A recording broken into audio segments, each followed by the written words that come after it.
I love Five Nights at Freddy's. I know, not the rarest take in the world, not special by saying that, since it's now this super popular, insanely profitable franchise. And I am a grown-ass man saying that, so it's kinda weird. But let me expose myself as Unc real quick. I literally grew up on this series, going all the way back to when I was in 6th grade. When the first game came out at school, I used to get my phone out of my locker at the end of the day and immediately go to scottgames.com to see if there were any new teasers posted. The FNAF World era of teasers was insane. That was almost every day.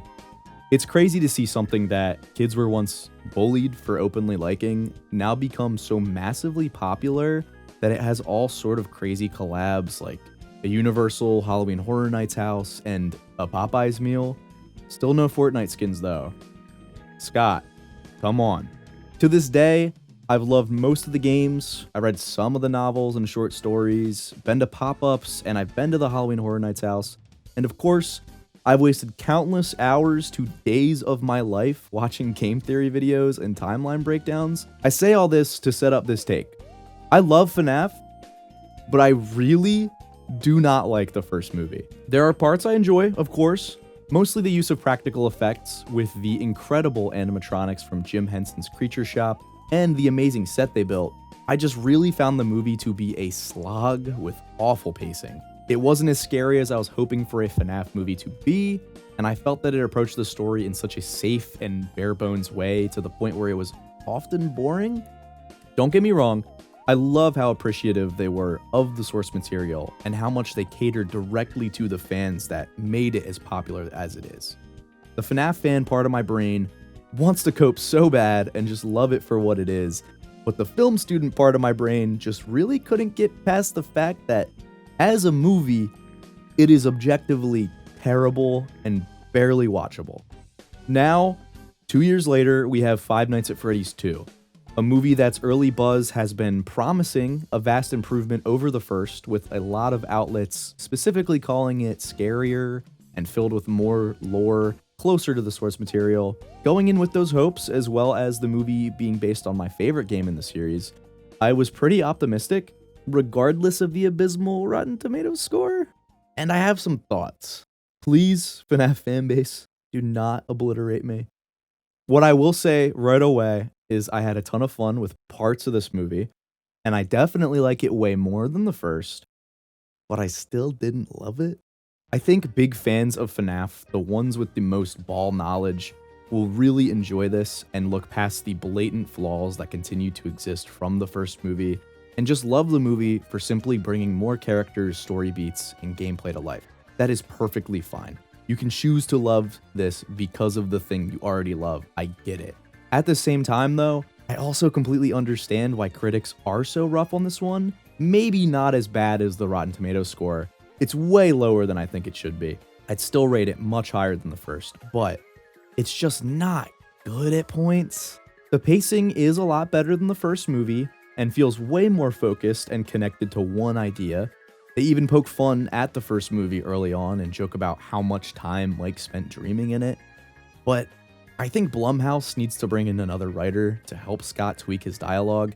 The clunky and cheesy lines and exposition work in his books, but don't really translate that well to the big screen.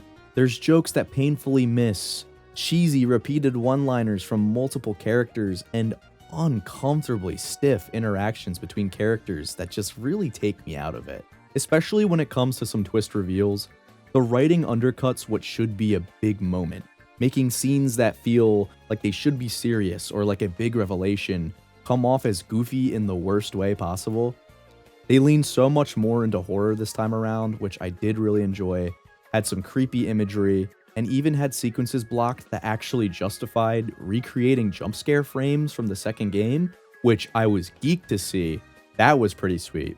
The animatronics all look fantastic once again, probably even better than the first. They looked ripped right out of the game. The toy and withered ones look great, have some fun scenes, and the marionette man, for the few times we actually see the animatronic, was perfect. The set is great again as well, with a lot of props and decor in this new location on this new set that looked one-to-one with renders from the cams in FNAF 2. That was really sweet. Something I really loved that I know for sure will come off as a bit corny or unrealistic to casual audiences and critics is the way they incorporated FNAF 2's gameplay, specifically with the mask in the music box. I think they did a surprisingly great job translating it into live action, and those sequences probably were my favorite parts of the movie. Were they on the nose? Yes, but I also don't see how they could have done it any better, so I think that's definitely a standout for me. There are also some crazy cameos from animatronics I was not expecting to see, 2 of them in particular really surprising me. And as for the human characters, they're all fine. Josh, oh my god. Mike, Abby, and Vanessa are pretty much the same level they were in the first performance-wise. Decent to good at points. They build on Vanessa's backstory a bit, which had some cool scenes. Abby and Mike seem closer and have a bit more realistic sibling relationship. Mike and Vanessa's relationship through this movie just goes back and forth on a whim, and because of the clunky, awkward writing, it just makes Mike seem so annoyingly inconsistent. There are some new characters as well in this movie that I really don't see the purpose of including just yet. Skeet Ulrich probably gives the best performance in the movie, but ultimately has one scene and some dialogue over the credits, which, by the way, that dialogue in the credits should have been in the scene he was in. I don't understand why they included it the way they did. It's pretty integral and would have fit perfectly into the exposition lore dump he was giving, but okay. So when it comes to the film aspects of Five Nights at Freddy's 2, it's passable. It's much better than the first, but it's still cheap and clunky and cheesy. Standard B-movie Blumhouse kind of schlocky stuff here. But the way they use the source material, man, choices were made. These are some choices of all time. They leaned way more into it than the first, which I can already appreciate and enjoy, and even pulled pieces from all across the franchise, taking concepts from games as far in its sister location and reworking them into the second game. But they made some changes that really just bothered me. The marionette can do something now that's cool in concept, I guess, but really just ends up feeling lazy and visually disinteresting. That had me pretty disappointed. It leads to some creepy imagery, sure, it's cool at points, but I'd rather just see the physical animatronic instead of what they decided to do here. There's adjustments to the timeline to fit the second location in since it isn't a prequel, and it splits up the withered animatronics from the ones in the first movie. I completely get why that needed to be done, because it's not a prequel, because you can't set this so far back in the timeline and have the withereds get refurbished and turn into the ones from the first location, yada yada yada. Just the fact that it's changed, though, I felt kind of meh on. I'm not going to knock the movie on that, though. That's just my preference. The Dream Theory stuff is back and slightly expanded on. It's just as interesting as it was the first time around. Not very. And it seems like multiple people can see the same vision now or something, because a dream sequence happens and another character directly quotes exactly what a character in the dream says. And it also gives off weird, like, Vanny brainwashing glitch trap kind of vibes to it. Okay. More than anything, though, there's a huge twist in this movie that really annoyed me. One that they squeezed in retroactively that just makes no sense, had no buildup, had no hints towards it in either movie, and really just ends up feeling like course correction from the first movie script. Like Scott Cawthon wishes he did something differently, so now he's just squeezing this new antagonist in to fix what he wished he had done. And honestly, I wouldn't be surprised if that's exactly what happened, since Scott is known to use new games and books and projects to either clarify or retcon things that he wants to recontextualize from previous projects, but that just doesn't work the same way in a movie, and ultimately leaves me feel a bit taken out while watching. So I can't imagine how casual viewers feel about it, especially with how on the nose and poorly acted the reveal is. No hate to the actor at all. He's doing his job with what he is given, but he just did not work for me at any point in this movie.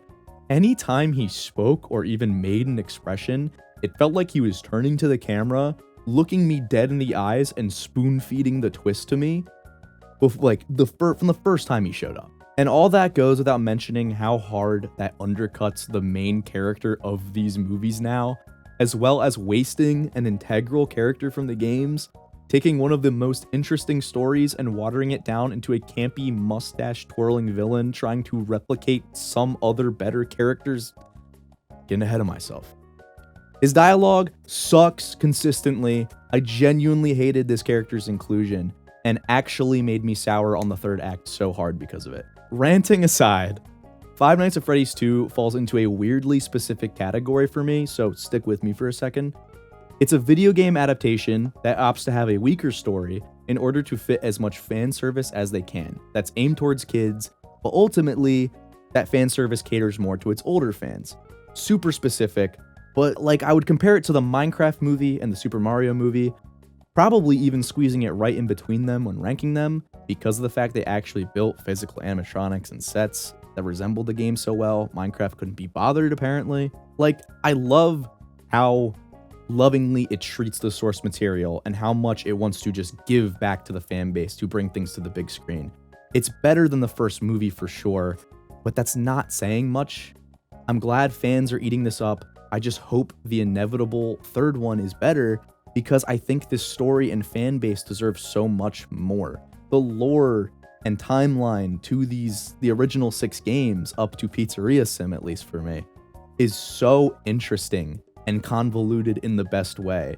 And these movies, not that they're like desecrating it or being disrespectful of it or anything, it just feels like such a cheap version of it. And I know the books and the movies and the games, they're all separate timelines. They're different like iterations of the same story. I just feel it could be done so much better. But that post-credit scene was a banger. I will be seated opening night once again. Keep feeding me yummy slop. If you saw FNAF, drop your thoughts in the comments. I'm curious to see what more people think. Unless you're going to rip me apart for not loving it, please spare me in the comment section. I've been seeing a lot of scary comment sections ever since this movie came out on people who didn't really love the movie, so be nice. But yeah, thanks for watching this if you watched all the way to the end. I really do appreciate it. If you could drop a like and subscribe, that would be awesome. And all that jazz, you know, engagement, YouTube algorithm. Woo! All right, I'm out of here.